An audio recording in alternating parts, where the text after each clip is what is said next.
Nous sommes au milieu des années 1980 aux États-Unis, plus précisément dans le nord des États-Unis, près de la frontière canadienne. Un jeune homme du nom de Wayne Wells aimerait concrétiser ses projets musicaux dans la scène underground. Il décide de quitter le Michigan pour s'installer à Chicago, dans le cœur de la scène synth-pop et hair metal qui était en explosion vers 1985. Un jour de 1987, lorsqu'il travaillait comme barman au Avalon Night Club à Chicago, il assiste à l'un des premiers concerts d'un petit groupe de rock alternatif à peine créé, The Smashing Pumpkins.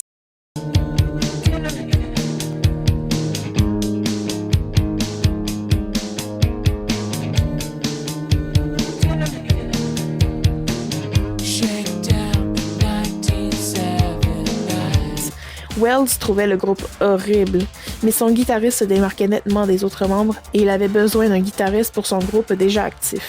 C'est ce jour-là qu'il fit la connaissance de Billy Corgan, qui deviendra le guitariste de son groupe de post-punk, Deep Blue Dream. Se rajoutant à la formation Ken, un drummer aux influences metal extrême, et le bassiste Eric Harris. Après la sortie d'un EP, la formation devient très populaire auprès des clubs de Chicago, remplissant des salles entières à chaque fois. Mais le groupe fut de courte durée. En 1988, Corgan, épuisé par le fait de devoir jongler entre le band de Wells et son groupe qui commençait à monter en popularité, il décide de quitter la formation pour revenir intégralement vers The Smashing Pumpkins. Wells et Jay, quant à eux, resteront ensemble et formeront un nouveau groupe qui marquera le monde du métal industriel.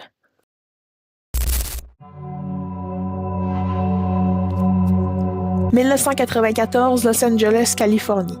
Drill est formé par le frontman Wayne Wells, le drummer Ken et le guitariste Emerson Swinford, rencontrés par l'intermédiaire de Paige Olson, un ami mutuel.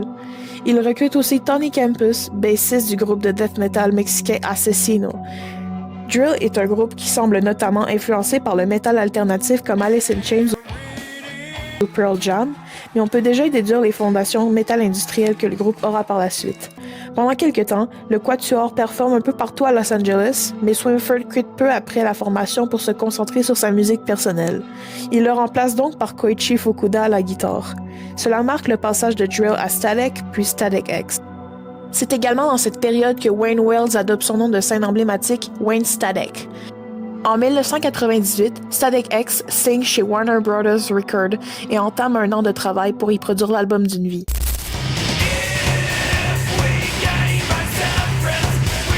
Wisconsin Death Trip sort le 23 mars 1999 sous le label Warner Bros. Records. Dès sa sortie, l'album rencontre un grand succès auprès de la scène new metal américaine de l'époque, notamment grâce à la montée au front des singles Push It,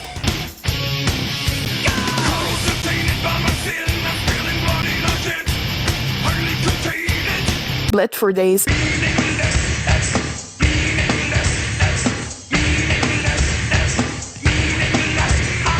et I'm With Stupid.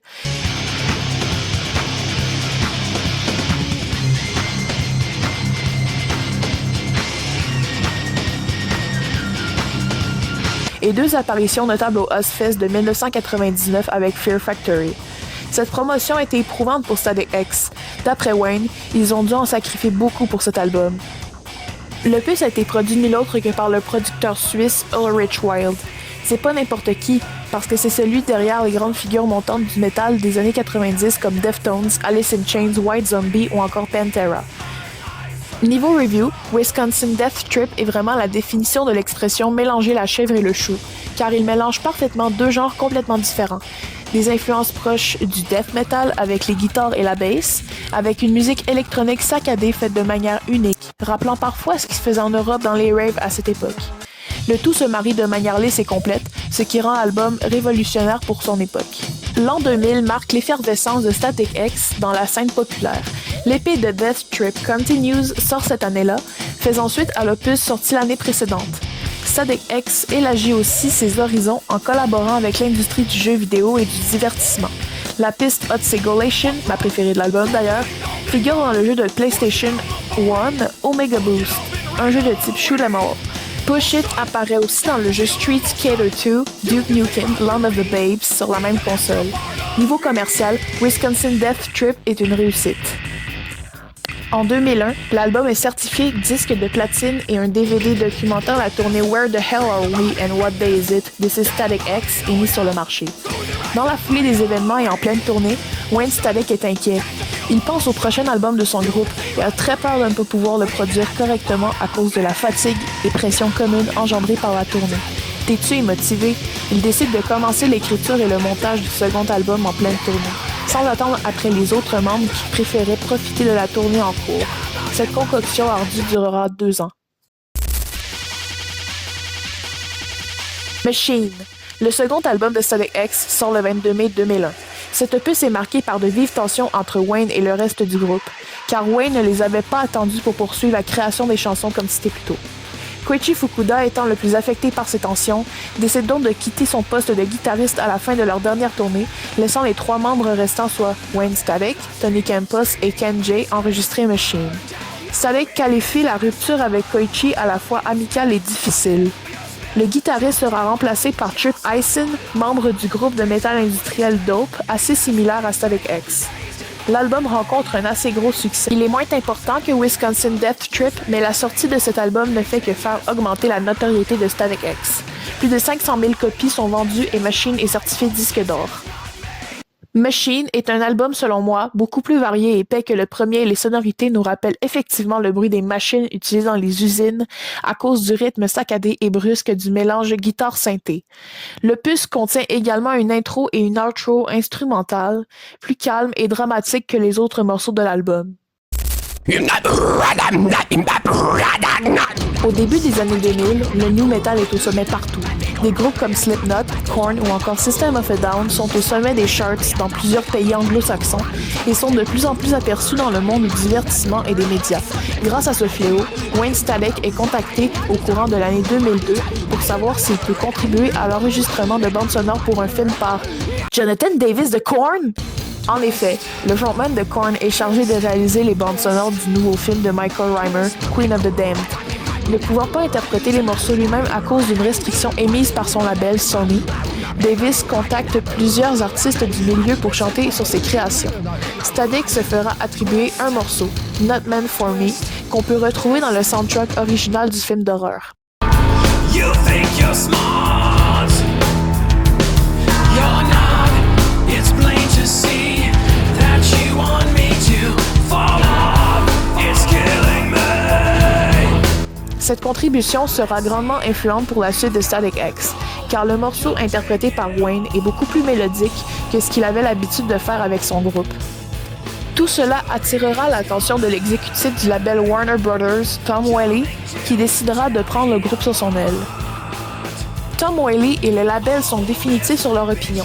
Il faut que Wayne Static coupe tout contact avec leur ancien réalisateur Ulrich Wild et continue de se concentrer sur une sonorité plus mélodique. Les changements de formation et personnel altérant la voix du groupe. Les arguments de ceux-ci, un contrat de 2 albums et la possibilité de travailler avec un producteur familier avec les sonorités plus mélodiques et mainstream du nom de Josh Abraham.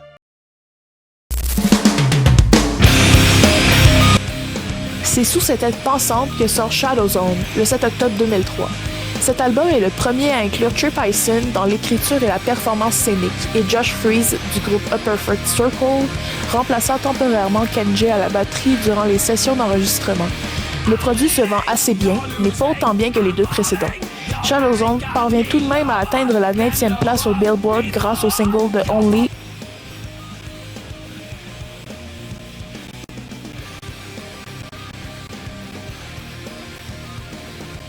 et So.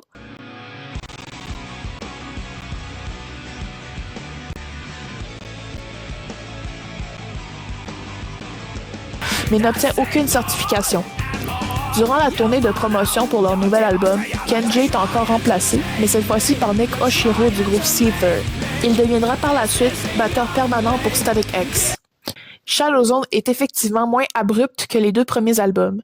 La sonorité y est plus mélodique, parfois mainstream, mais garde toujours ses racines plus agressives caractéristiques du métal industriel. On peut également remarquer que cet album est plus sentimental, abordant des sujets comme la peine d'amour, la rupture ou bien la santé mentale, ce qui était moins le cas des 2 précédents à mon avis. L'année 2004 est plutôt tranquille pour Static X. Leur 4e album, Beneath, Between, Beyond, sort le 20 juillet 2004. Cet album est nul autre qu'une compilation de démos et de morceaux rares, dont une référence au groupe Ministry avec un cover de Burning Inside, dont Wayne Stalick est grand fan et sur laquelle on reviendra plus tard. La production de Beneath Between Beyond n'envisageait rien de très exigeant selon moi comparé aux autres albums. Dans la foulée, ils organisent une tournée avec leurs amis de Fear Factory et entament de suite l'écriture de leur prochain album, dont cet album passe plutôt inaperçu aux yeux du public. Quoiqu'à mon avis, c'est l'un des meilleurs albums de Static X. Sauf que la quiétude sera de courte durée, car l'année 2005 marque un événement bouleversant pour Static X.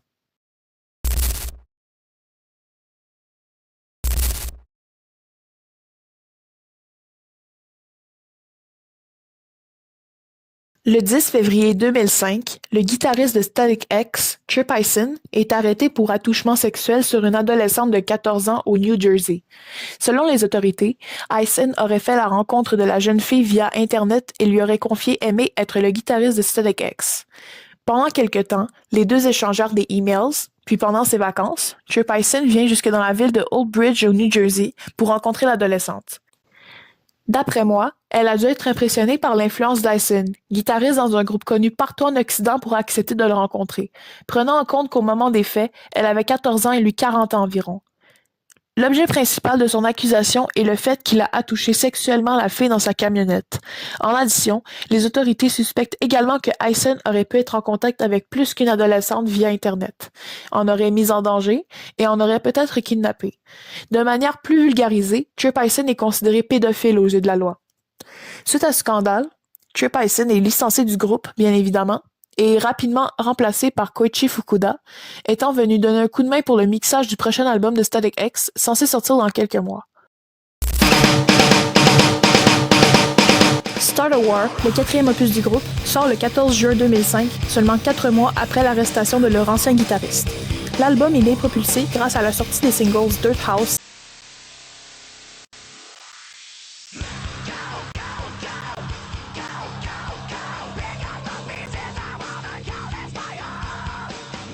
et I'm the One,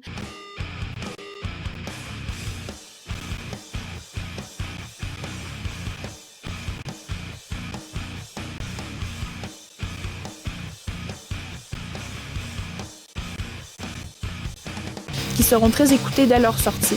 En outre, Start a War n'est pas un succès fulgurant, mais ne passe pas inaperçu pour autant. De mon expérience, Start a War est en quelque sorte un retour aux sources, mais quoique évolué.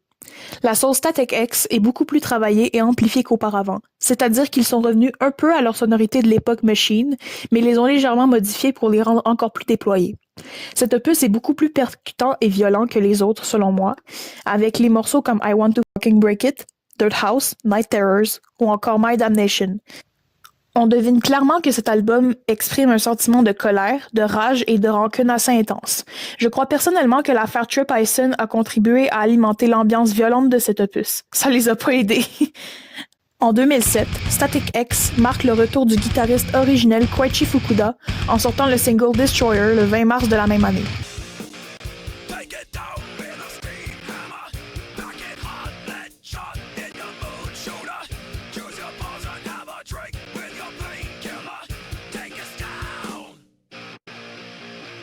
Ce single, accompagné d'une vidéo promotionnelle, annonce la sortie d'un 6e album encore dans le four et contribue à l'engouement des fans face à celui-ci. Le 6e album de Static X, Cannibal, sort le 3 avril 2007.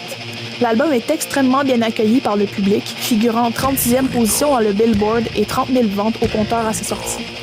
Un accomplissement qui n'avait pas été achevé depuis Shadow Zone en 2003. Static X donne encore de sa patte à l'industrie du divertissement, le titre No Submission figurant dans la bande sonore du film Saw 3. Le morceau Cannibal fait également office de titre téléchargeable gratuit sur iTunes, plateforme toute récente à la fin des années 2000. Cannibal est selon moi l'album qui a encore changé la donne. Le métal industriel est remplacé par des influences plus proches du thrash metal au niveau de la guitare, mais n'abandonne pas en aucun cas les synthétiseurs et samples qui sont très présents, mais un peu moins intenses que dans les précédentes sorties. Suite à cette sortie réussie, Static X ne perd pas ses bonnes habitudes et participe bien évidemment en tête d'affiche au Ozfest de mai 2007.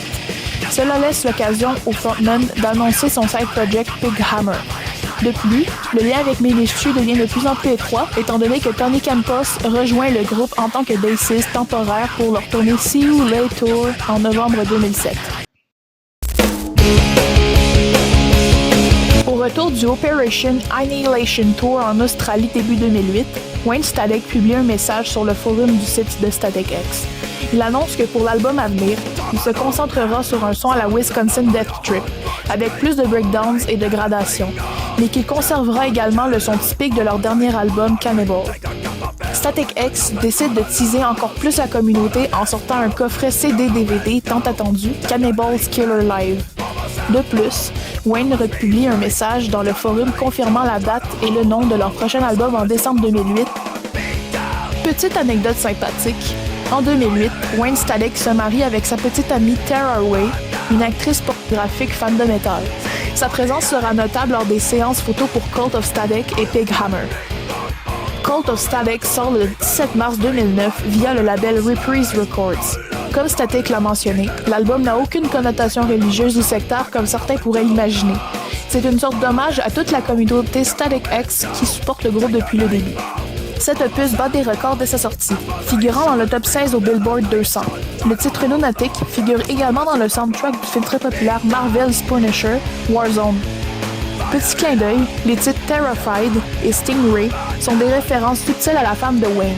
Par contre, Cult of Static est assez critiqué par les fans du premier jour, à cause du gros changement de voix qu'a pris le groupe. L'album est très différent des précédents, plus expérimental et cela en déçoit plusieurs. Dans la tournée de promotion de 2009, prenant place notamment au Download Festival et au Rock of the Range, le batteur Nick Oshiro quitte le groupe temporairement et est remplacé par Will Hunt pour le reste de l'année. Cult of Static est effectivement le mouton noir parmi tout ce que Static X a sorti depuis le début de sa formation. L'album est à la fois aimé et détesté par certains. Le son industriel est toujours présent, mais on y remarque une certaine tournure plus expérimentale, changée. Dans certaines pistes, on peut remarquer une sonorité parfois proche du rock alternatif et un tempo assez rapide, moins lourd et plus aigu. Malgré les critiques, je trouve personnellement l'album très entraînant, quoique j'aime un peu moins la façon dont les morceaux sont mixés. Par contre, à la fin de leur tournée, s'achevant encore en Australie, quelle coïncidence! De grosses frictions commencent à s'installer au sein du groupe.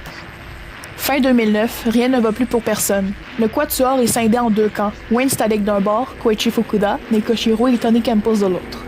Les trois ont des motifs justifiant assez bien ces tensions. Koichi souhaite prendre plus de temps pour se consacrer à sa jeune famille. Nick est sobre depuis un moment et ne supporte plus l'abus de substances de Wayne, qui prenait beaucoup de drogue dure à l'époque, et Tony décrira plus tard l'atmosphère de Static X comme un environnement toxique.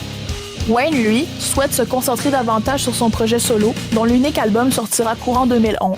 Mais revenons en 2009. Static X est officiellement en pause courant 2009 pour permettre à Static de se concentrer sur Pig Hammer et aux autres à leurs projets respectifs, ce que Wayne Static affirme. En soi, je crois que tout le monde avait besoin d'une pause. Le groupe a toujours été en rush constant avec les tournées, les albums, tout ça. Je comprends pas comment ils ont fait pour rester sur pied autant d'années. C'est pour leur ténacité que je les aime. Bref, entre-temps, avec Wayne qui sort Pig Hammer en 2011 et qui fait son bout de chemin, Tony Campos rejoint le groupe de new metal brésilien Soulfly. Vous savez, avec Cavalera, Sepultura, tout ça. Back to the Primitive! Pour sa part, Koichi Fukuda rejoint le groupe d'ambient industriel Drugstore's Fanatic. Plus tard, Wayne Static accuse Tony Campos d'avoir quitté son groupe pour Soulfly, ce que le bassiste niera clairement. En parlant des deux, c'est pas mal à partir de ce moment qu'une relation amitienne commencera, mais nous allons y revenir. Après presque 3 ans d'inactivité, Wayne Static prend la décision de reformer Static X en 2012. Mais le reste de la formation refuse de les rejoindre. D'après moi, un peu aigri par les conflits passés. Un peu dans la merde, Static décide de renommer son projet Static X pour la durée de sa tournée, même si c'est pas Static X. En fait, le chanteur met ce choix sur le dos du fait qu'il y avait des désaccords sur qui avait les droits d'auteur du nom Static X, et qu'il a dû payer Tony Campos pour pouvoir utiliser le nom durant sa tournée. Mais, pendant sa tournée, Wayne Static est tombé malade et a donc dû annuler le reste de ses concerts. Selon l'ancien directeur de tournée Eric Dinkelman, la maladie n'était qu'une excuse, et la vraie raison de cette annulation était une saisie de drogue illégale, même si les preuves montrent que la chirurgie a bel et bien eu lieu. Peu après, l'ex-frontman de Static X annonce la fin du groupe en juin 2013. Cela ne l'arrête pas pour autant, puisqu'il continue de faire des tournées et de performer les morceaux de son projet durant l'année 2014, mais cette fois-ci sous son propre nom. Cette période sera notamment marquée pour que Wayne Static ait joué intégralement le premier album de son ancien groupe, Wisconsin Death Trip, en l'occasion de son 15e anniversaire. Le monde du métal n'est pas prêt. Wayne Static meurt dans son sommeil le 1er novembre 2014 d'une combinaison mortelle d'alcool et de médicaments d'ordonnance. Il avait 48 ans.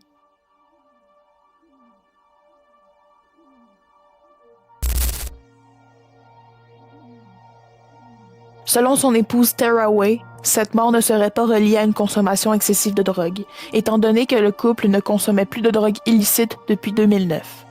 Cela a rapidement été prouvé faux en 2015 et le verdict d'overdose d'alcool et de médicaments était bel et bien la cause officielle. Tara Way se donnera la mort 14 mois plus tard.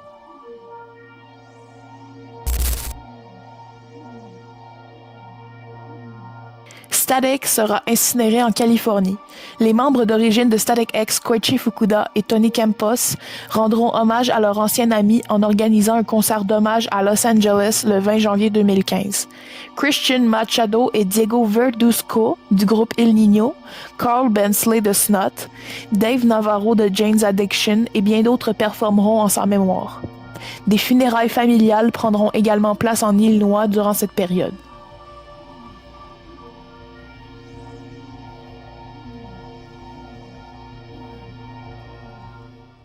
Ce sont sur ces belles paroles que cette vidéo prend fin. J'ai beaucoup aimé faire une vidéo sur Static X parce que c'est un de mes groupes préférés dans le new metal et le metal en général. Sa discographie m'a beaucoup inspirée pour mes projets musicaux et mes intérêts en général. Pour ce qui en est de la suite de Static X, parce que oui, Static X est encore actif aujourd'hui, je vais sûrement faire une deuxième vidéo abordant ce sujet parce que pour moi, l'ère Wayne Static n'est pas la même que l'ère Zero. Donc, je souhaitais diviser ces deux histoires-là. Donc, on se retrouvera sûrement prochainement pour la suite de Static X. Donc, merci beaucoup d'avoir regardé cette vidéo. C'était mon premier projet sur YouTube de chronique et de timeline. J'ai beaucoup aimé ça. Donc, on se retrouve pour une prochaine vidéo sûrement bientôt. Et n'oubliez pas de vous abonner et de laisser un petit pouce ou un commentaire. Merci beaucoup!